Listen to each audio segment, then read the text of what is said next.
Good morning. Morning. Today we're talking about trust. A very, very, very good topic. These days especially, probably always, but these days especially. I don't know where you are at, our listener, and what is the year that you're listening at.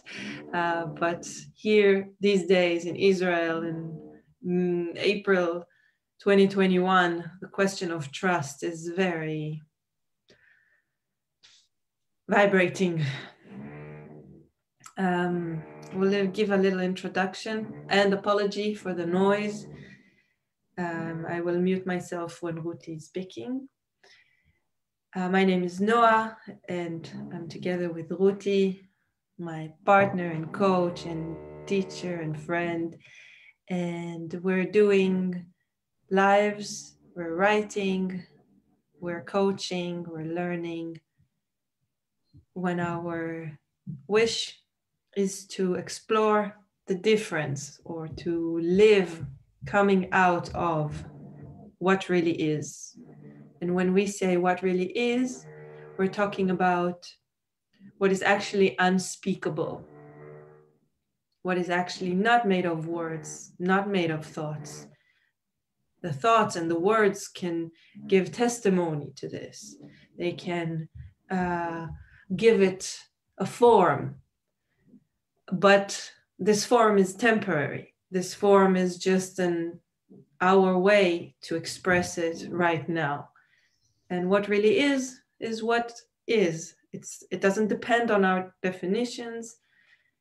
It doesn't care if we understand it or not. It is. And we're a part of this is. We can also not say what we are. Sometimes we can try to give it a form. So this is where we're exploring from. And this is where we try to speak from.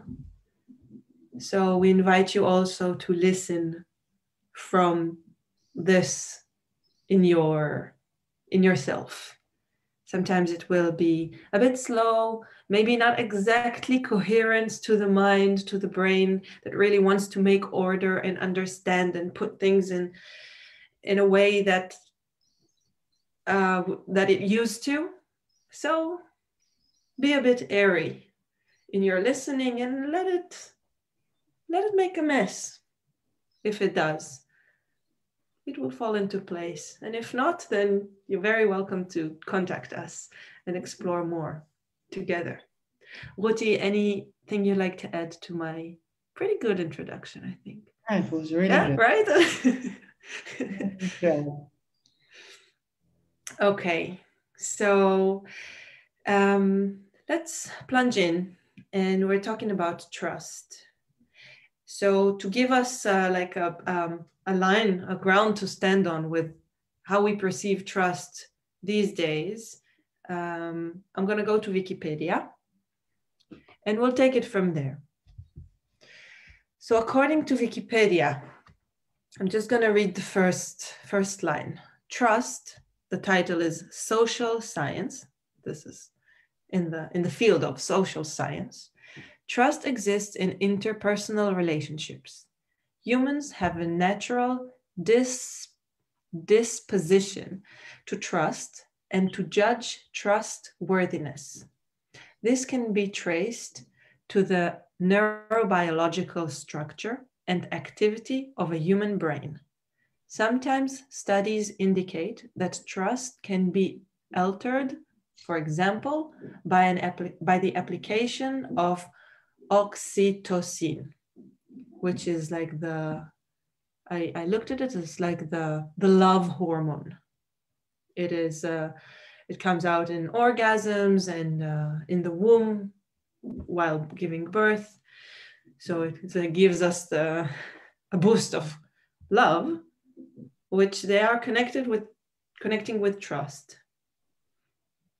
according, if I understand this correctly. So what caught my eye in this definition is that trust exists in interpersonal relationships. It exists only for humans. Trust is not something that exists, if I may, in what really is. In physics, in biology, in nature. There's no question of trust in let's say outside of humans, of the human world. So how would you take it from here? First of all, there's no interpretation of what trust is. This definition in Wikipedia is actually saying there is such a thing as trust, and therefore it occurs here and there, it behaves that way and that way, but actually it doesn't define it. There are a few definitions here. Try to you want me to read the first? Yeah, or two. Okay. One party, truster, is willing to rely on the actions of another party, trustee, and the situation is typically directed to the future. Yeah. That's one. Good. Mm-hmm. Let's see if there's another one.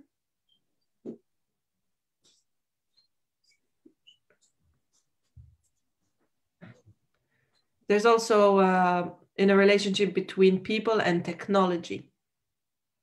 But is it defined what trust is? No. Okay. No, let's take it from here. Yeah. Because it summons it pretty much. The main thing in the definition is that it rely on. There is something we need to rely on in order to something. That's the one thing. And the second thing is that it is directed towards the future. Okay, both of them are important for us. So the main thing about trust. The noise is at yours, right? There's some noise. Okay. The main thing about trust is that it lies on a condition that we believe to be true.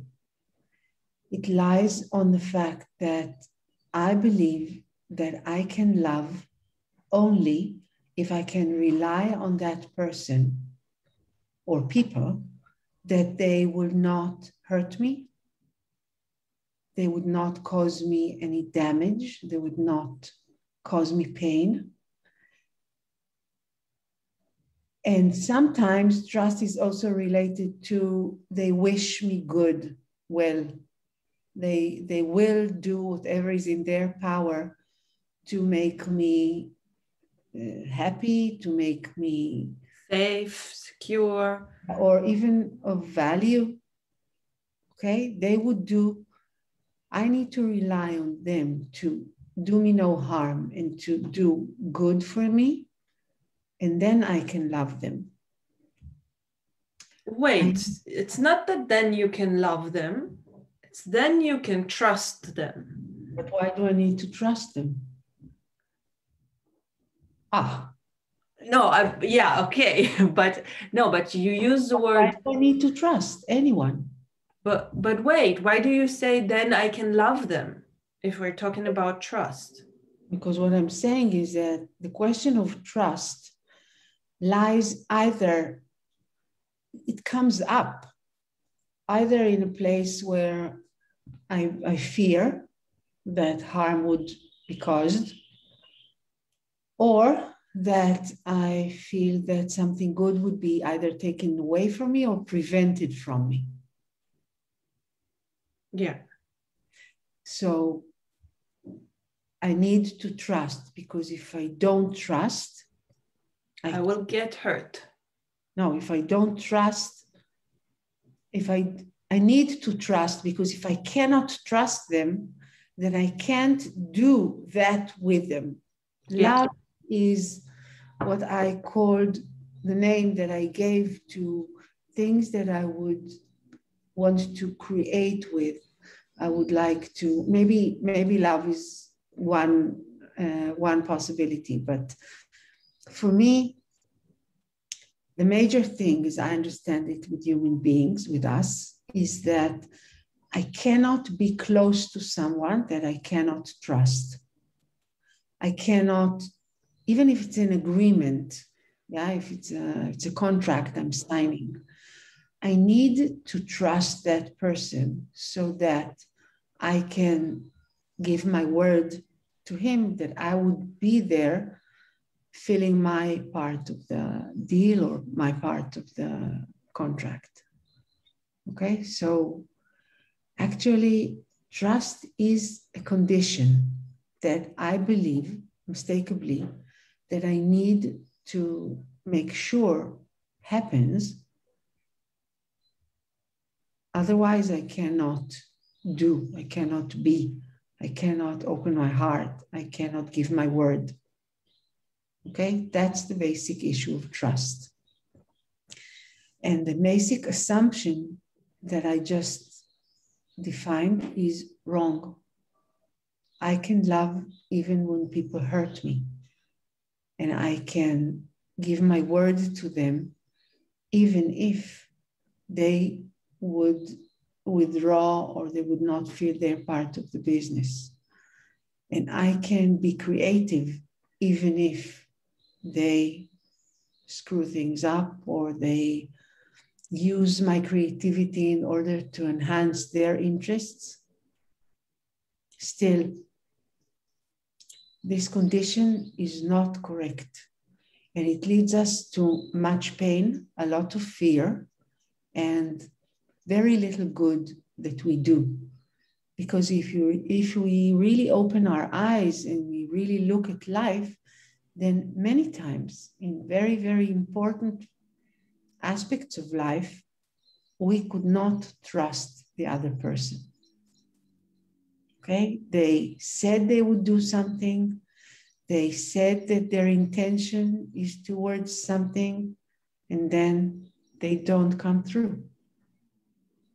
Okay? Yeah. As we grow older, this acknowledgement grows older with us, and then we become people who do not trust.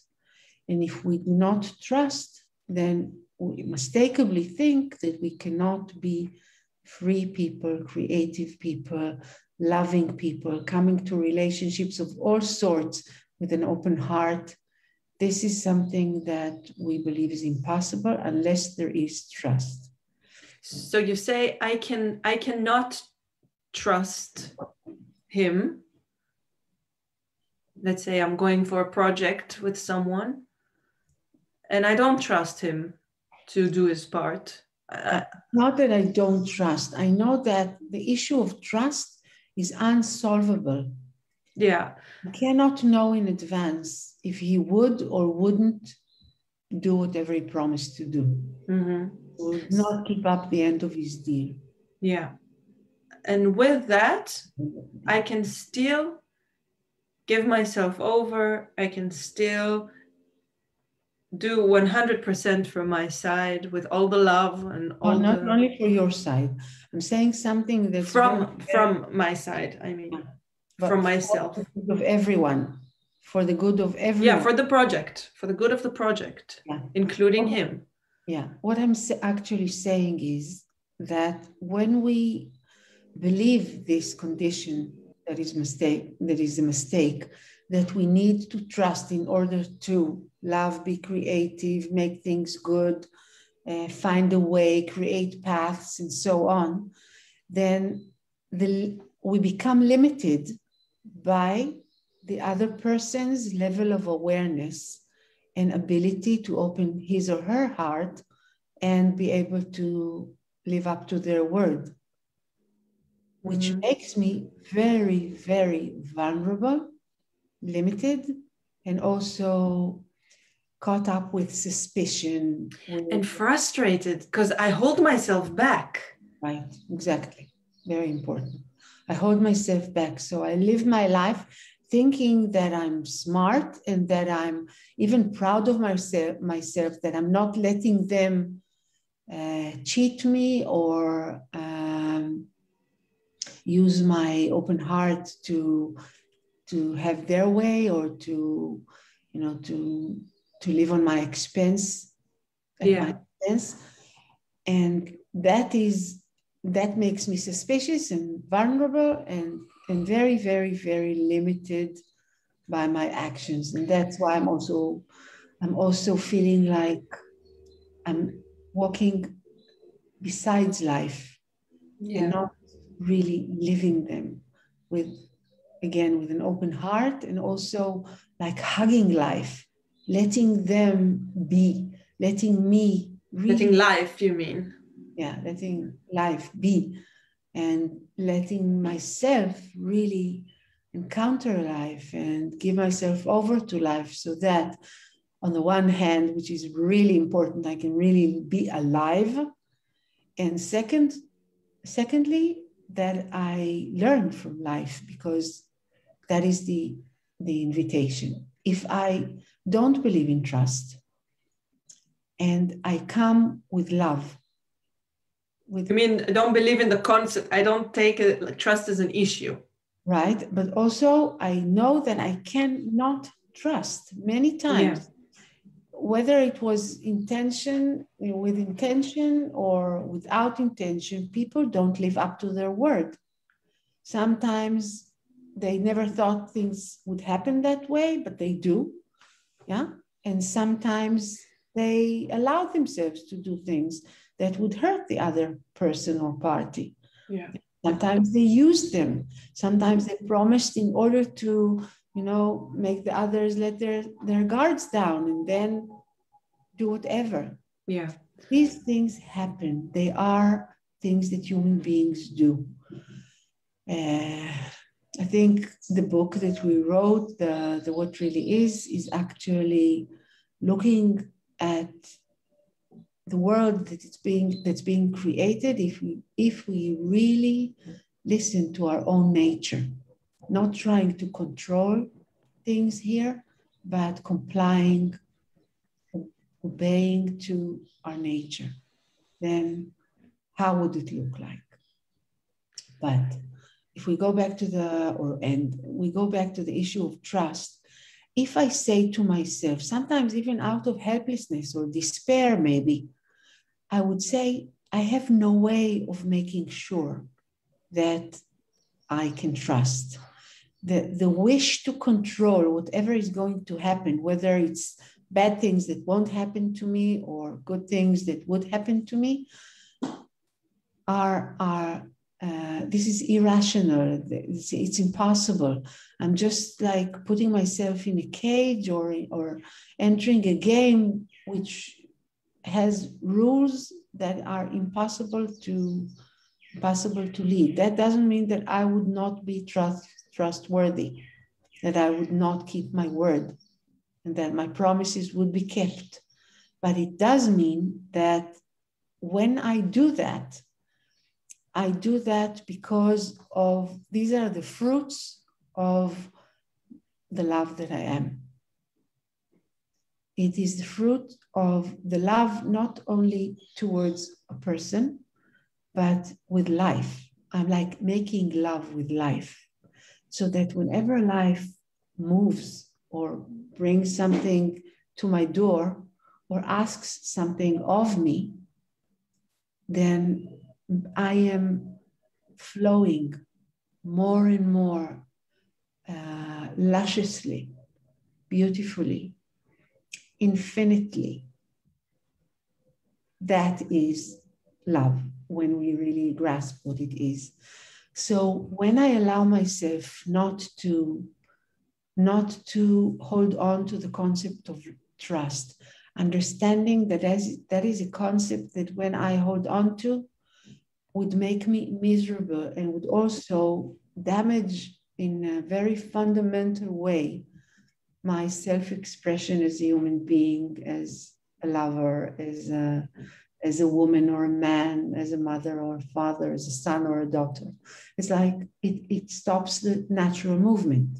It puts conditions and it makes me very withdrawn and very on guard the whole time. If I don't hold on to the issue of trust, what would happen is that I would be,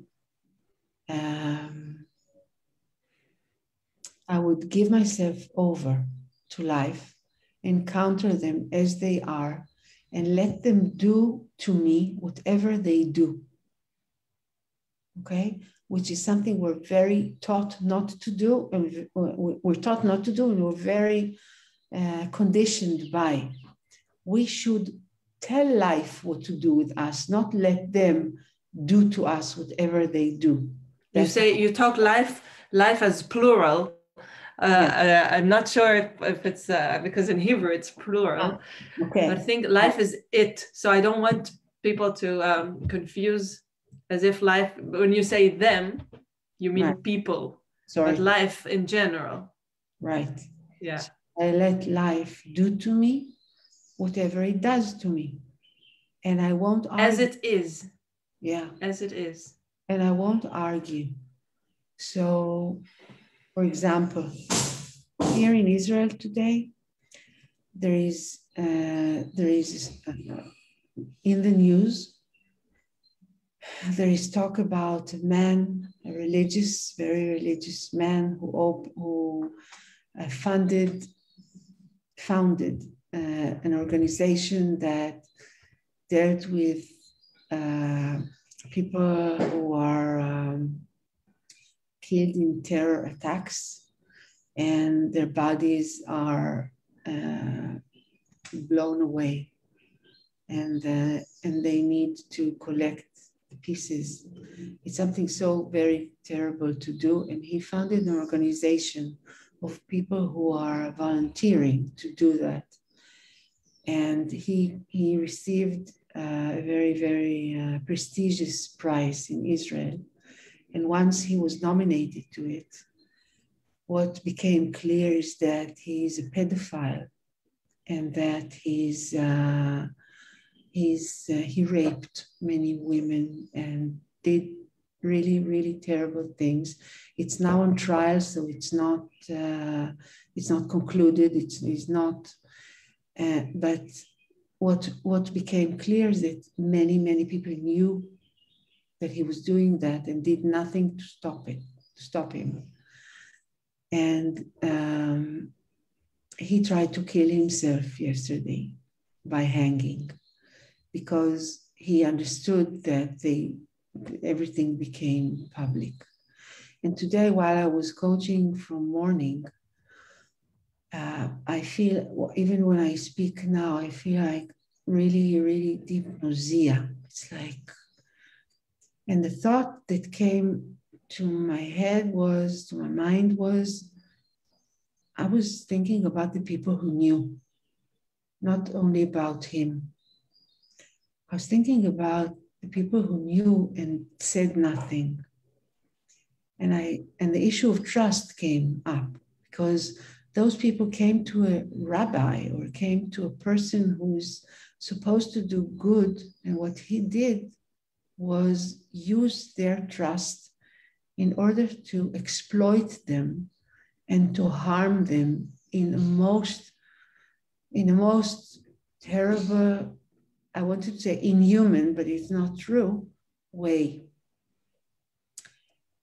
And I thought to myself, how could they live with themselves? It's like, how can they get up in the morning, pat their children on their head, hug them and wish them a good day, when they know that he is going to make children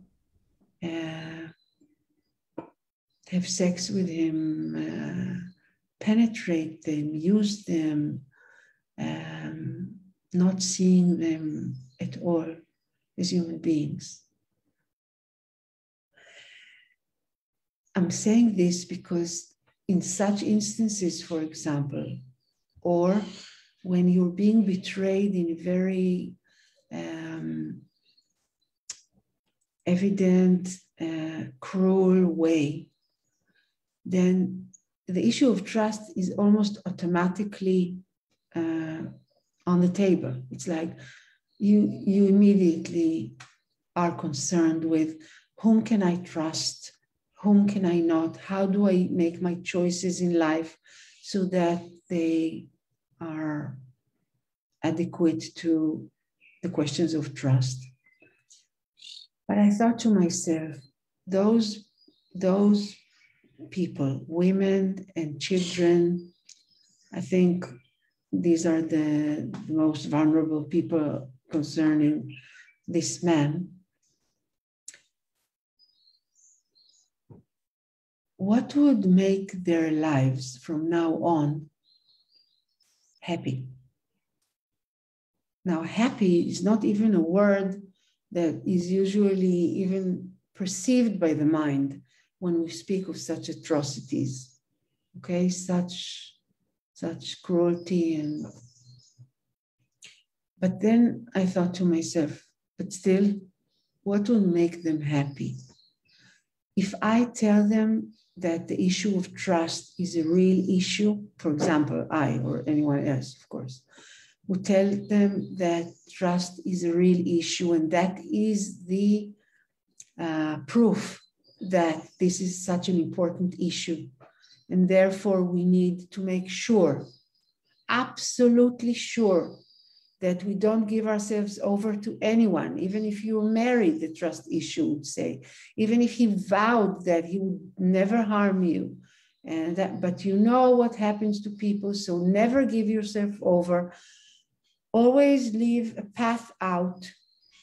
Don't open your heart totally, and even preferably as little as you can.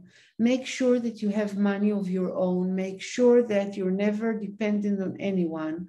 Make sure that the children like you more than they like him, and so on, because it's the issue of trust. That's where it leads.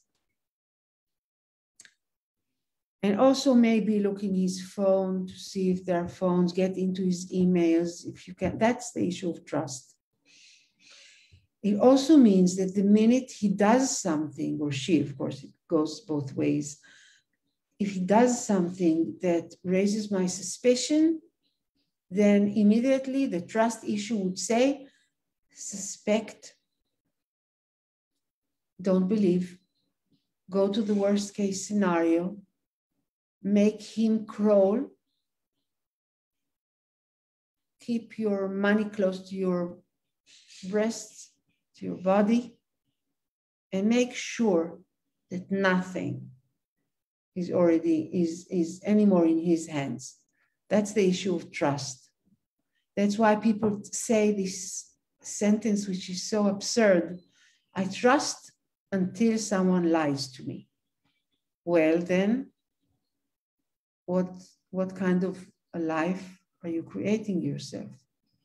How would you go about with life if that's what you see? It's So like living in a test. All You're the time. Constantly Yeah.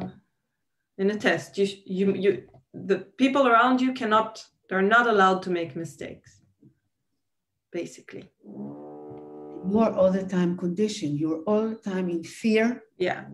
That they would not succeed in the test that they would not be able to prove you that they love you, that they're here for you. So you would always look at the what's not. Okay, but let's look at life when it's not run by the issue of trust. That means that sometimes people will do things to me that are either intended to hurt me or would hurt me, even if it's unintentional, okay? They would fall in love with other people. They would desire other people. They would have a better deal and they would leave you. They would not live up to their promises. People do that. If I allow this to happen, in my life, I would need to ask the question, which we rarely ask, and that is, what do I believe it does to me? Okay, so if a person lies to me and I found out that he lied, the question of what do I believe it did to me, not what I believe he did or she did, but what I believe it did to me, would allow me to explore, first of all, the difference between the story that's being told to me by my mind that's afraid and looking for trust, and between my nature. He lied to me. Okay, am I now less? Am I less of a person? Is my love or ability to love smaller or damaged if I don't believe in the issue of trust? Okay, is my ability to create for us a good life less than it was before?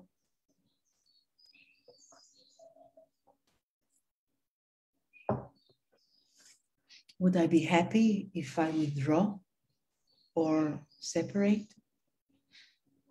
Okay, so the first thing is that when I ask this question, it allows me to reconnect with my nature and the wisdom it brings forth, the beauty that comes along with it, so that I can really see who I really am.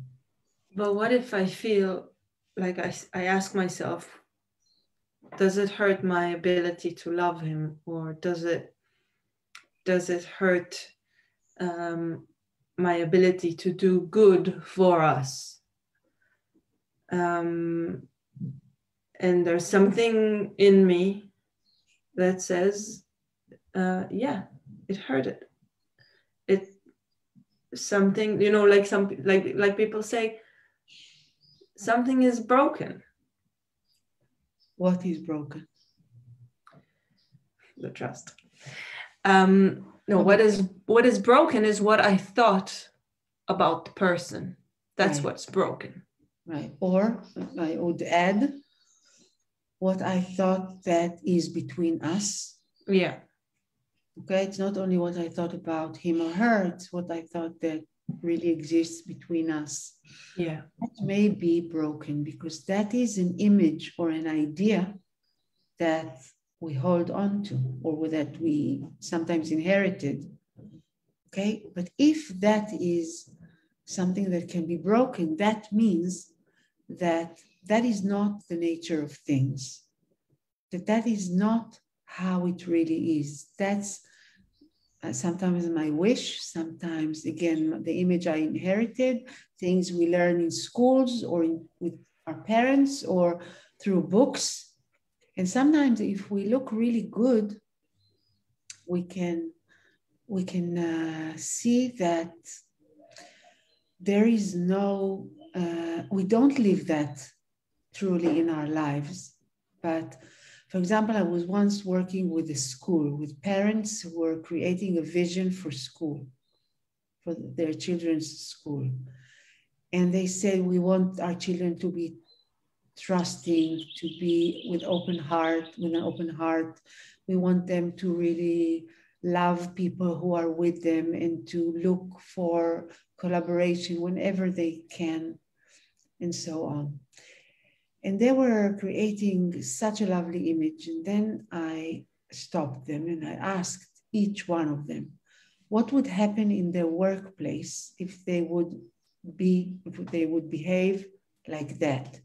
And they were shocked because the answer was someone else would be advanced, promoted, and not me. Somebody else would take my ideas and sell them to the bosses if they're his own, that kind of thing. So I said to them, okay, so are you going to change that? What you just said before? And they said, no, we're not going to change that, but we're going to be very aware of what's needed in order to live that out. Okay, so they ask for coaching because they cannot be guides for their children, or they cannot be partners in their children's lives unless they found a path. And that's what's beautiful about aborting the question of trust and then saying, okay, so if what we want is love, and all everything that they wrote was different expressions of love, then how can we live that out? Or how does it look like if we commit ourselves to that? Because in order to create a path or to find a way to be in a relationship based on love and not on trust, okay, that calls for me to allow myself to do at least two things.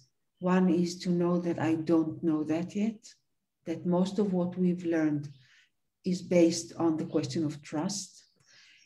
And the second thing is it needs to be very clear that it cannot be depending on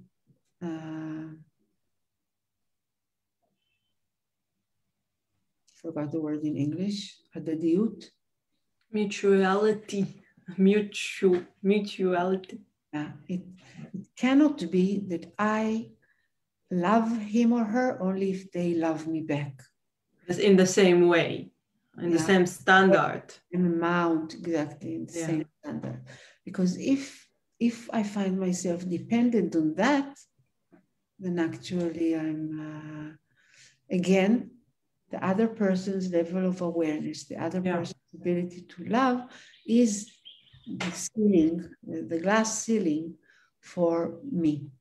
But if I do love and I do give and I do create, and I am speaking the truth and not building myself an illusionary or fantasy world, then it would, first of all, I would live the life that I want to live.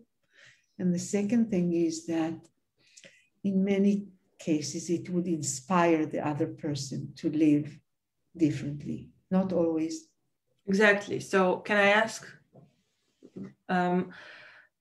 what happens, or what would you do, or what do you do when you come like this and you again and again with the same person or organization or colleagues, you're being used, the other person is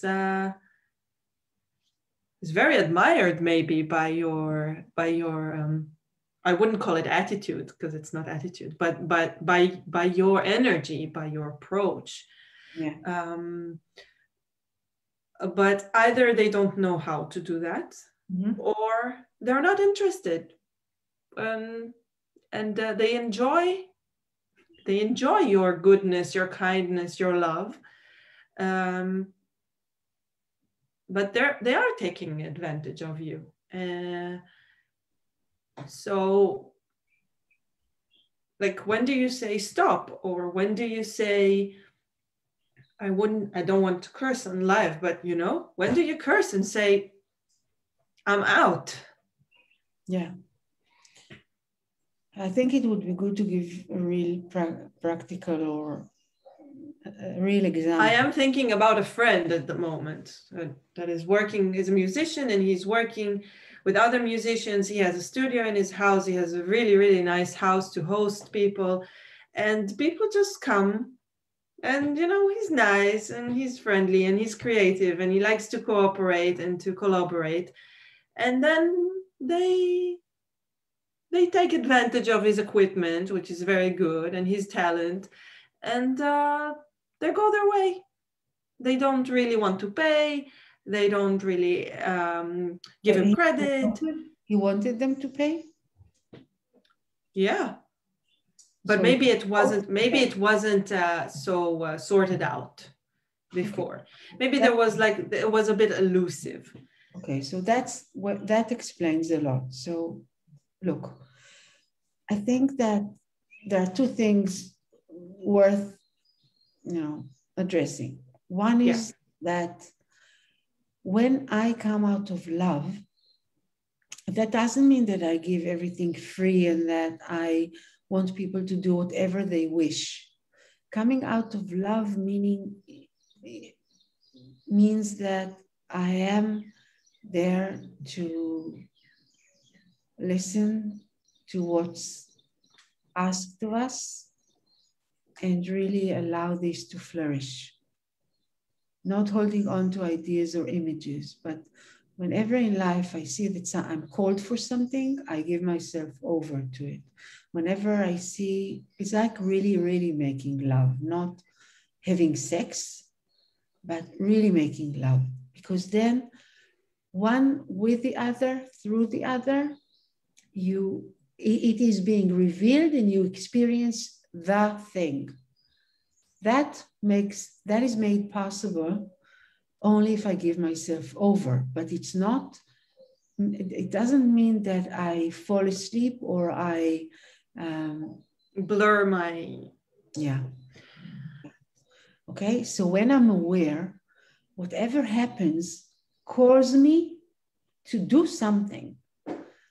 If I avoid this because I don't feel right or I don't feel comfortable with that, then, for example, I would blur this conversation about you're welcome to the house, feel at home, but an hour is that and that amount of money. Or I give you my house freely, but I want this credit on that. Or you do my music, whatever. You can also do everything free, but then you're not exploited. You gave everything free. Yeah. If you don't bring yourself forth and you don't listen to what is asked of you, and you don't do that, then the second thing is there is no such thing as exploiting.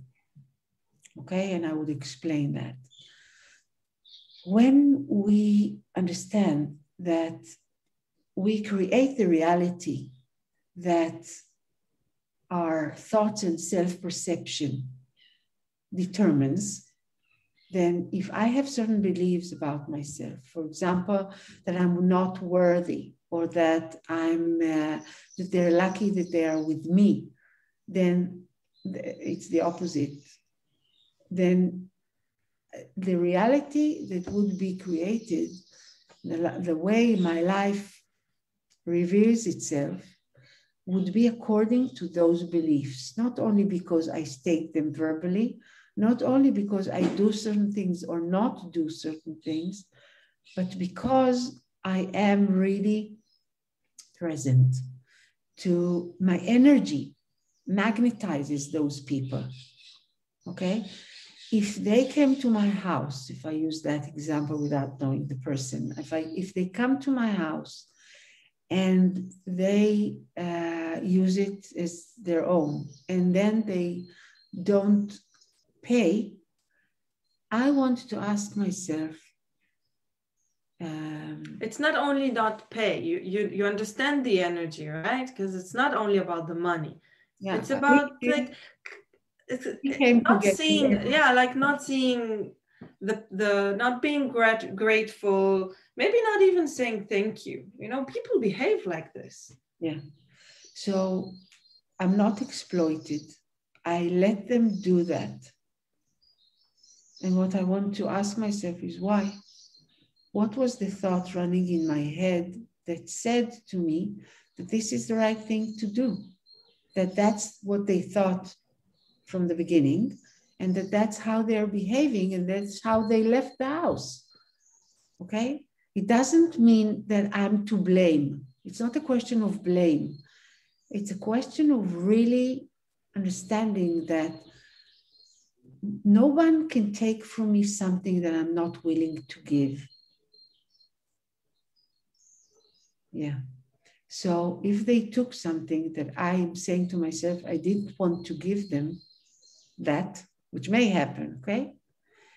It is because I had a thought saying to myself that it's either dangerous not to give them, or I wouldn't be good enough, I wouldn't be considerate enough, I wouldn't be strong enough to tell them that they need to pay or that they cannot behave that way. I can't not think about rape.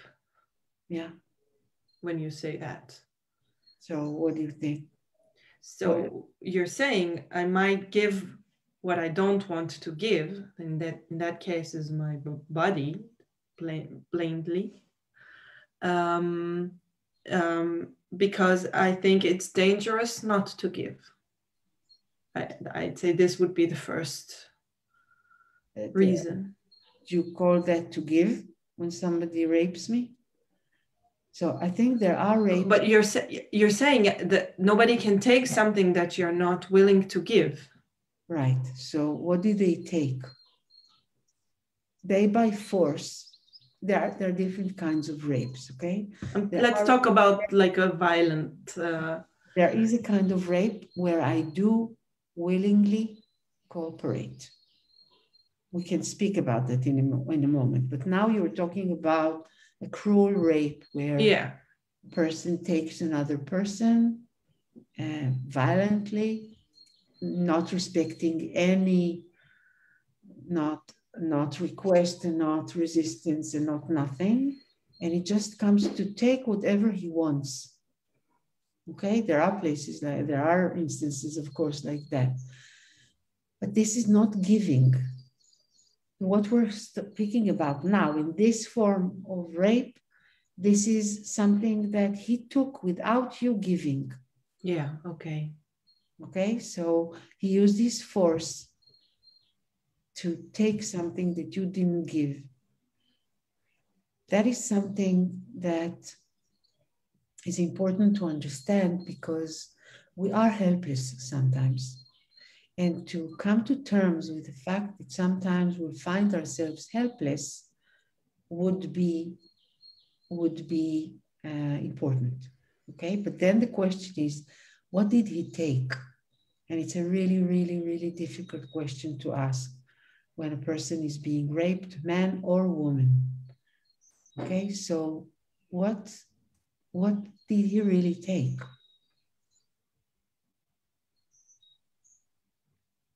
Our thoughts tell us that he took our innocence, he took our trust. Yeah, exactly. He took our will, he took our dignity.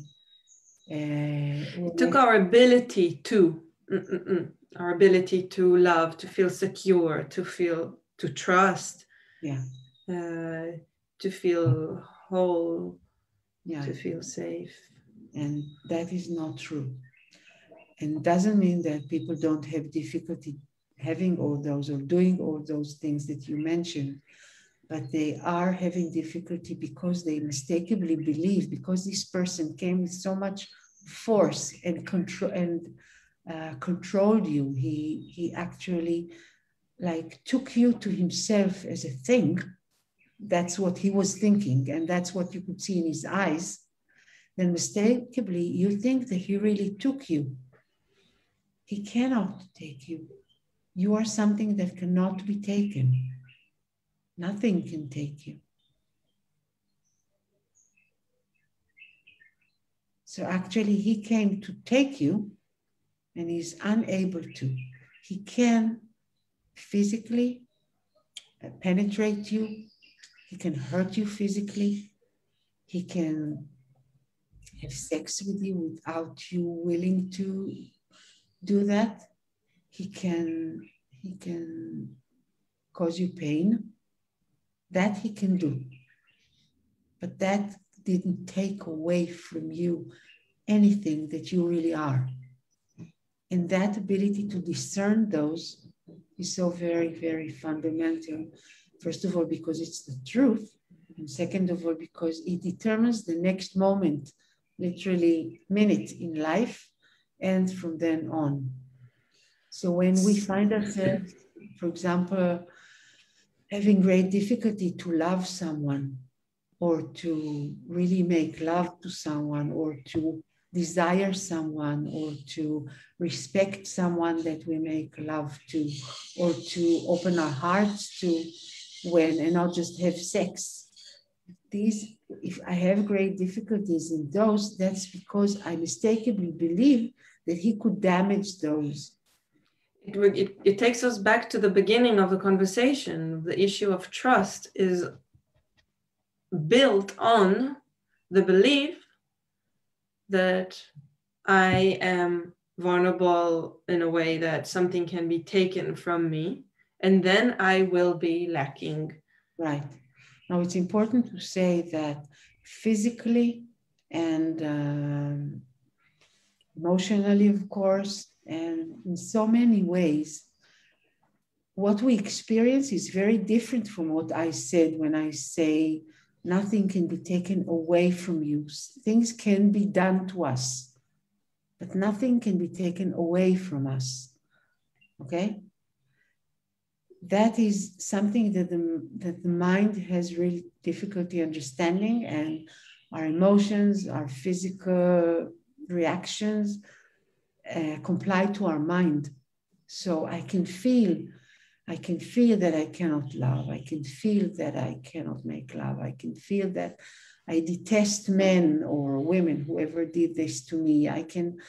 But that is something that is happening because our thoughts tell us this. They create this understanding in us that is not compliant to what really happened. That's why it's not curing ourselves from the situation. It is more awakening from what I've grown to think about myself and about the world after that happened. Yeah, we're so busy with healing ourselves and solving our traumas, or when what you're actually saying, it sounds provocative, but I don't mean it in that way. Nothing really happened to what you are from the first place, to what you really are. Yeah, nothing can be taken away from me. Again, the pain, the anguish, sometimes the shame or guilt, sometimes the anger, the rage that comes up, needs to be given a place, of course. It needs to be addressed. It needs to be respected. But they are supposed to be a gate to really, after you go through these and really allow yourself to really go through them, then there is the other side. It's like a corridor. And when you finish, when you come out the other side, you can really know and see that nothing is really taken away from you. And that you're whole and you're beautiful as you ever were. And that's very important. So the act of healing, or using this word, is actually walking this corridor. Yeah. And coming out the other side. Acknowledging what you always were and never stop being. Right. Because if I don't come out on the other side, then I'm just like, it's a door and I hang on to the door itself, and I'm not allowing it to be the gate to enter another phase. I just want to say one more thing before we finish. Mm-hmm. There are places, many, many cases, when there is this, when there's a rape, for example, which is really extreme in the asymmetricity of it, because there's one person who does not acknowledge the humanity of the other person. Okay? It's really extreme. Then sometimes what happens to the person who's being raped is that they start to cooperate. And many times that results later on in guilt. because they feel that they were complying to something that was, first of all, very cruel, but also very, very distorted. It's like a mutation. It's something that's very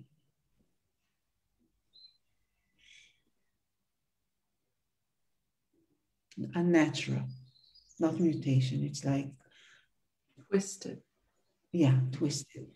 So when we acknowledge this, that we have that kind of thought, okay, we can also look and see that at a certain point, we started to cooperate, sometimes because we felt so afraid, and that's okay. And we felt that if we don't cooperate, something terrible could happen to us, and it could. Okay? And it could. But sometimes there is a place where we also enjoyed. And when we enjoy, we actually feel more guilty. And maybe I'll end with a story. There was a woman, just one, Chipi Achutza. There was a woman I coached who left a very deserted place hitchhiking. It was some kind of workshop that she was going through, and she left in a car of a man. And when they started driving, he said to her, I'm going to rape you. I'm just going to tell you now. We're in the middle of nowhere. It's dark. I'm going to rape you.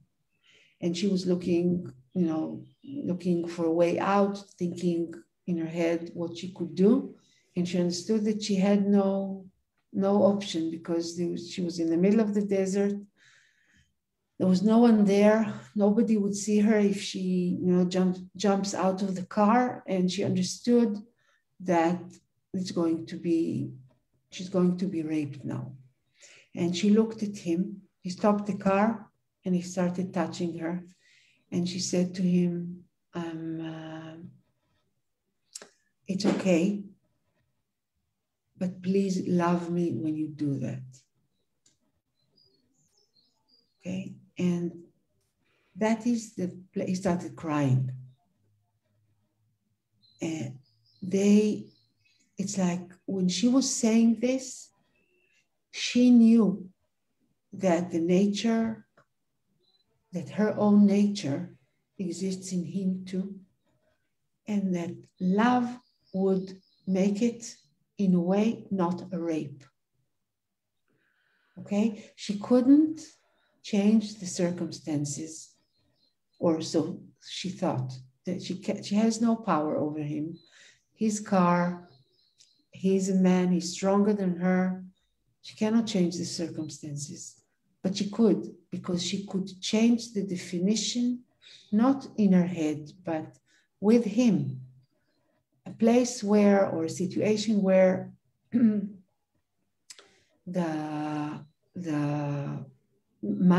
our mind says either attack him or be as distant as you can from him, go numb so that you don't feel anything. She did the exact opposite thing. She asked him to be a human being when he was not realizing that he's a human being, and he couldn't see her as a human being.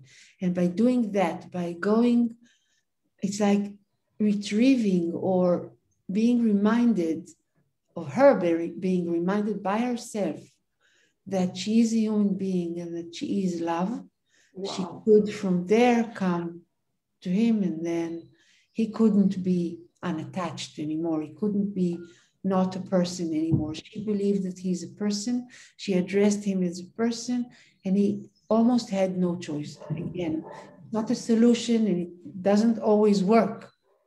Okay, but the power of realizing our nature and then bringing it forth instead of our fear and the lacking of being a human being, that has a lot of power in it.